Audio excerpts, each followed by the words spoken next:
Here I have SHARP Aquos R2, and today I'm going to show you how to enable night mode on this device. So to enable night mode, you can just go to the upper bar here, and here you have this night light button, and this is just basically night mode on this device. By holding your finger on it, you can access some of its settings. You can set its intensity here, and you can also set a schedule for this mode. You can set your custom time, or you can just set it from sunset to sunrise.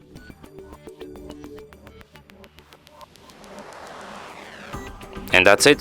Thanks for watching. If you find this tutorial useful, don't forget to hit that like button and subscribe to our channel.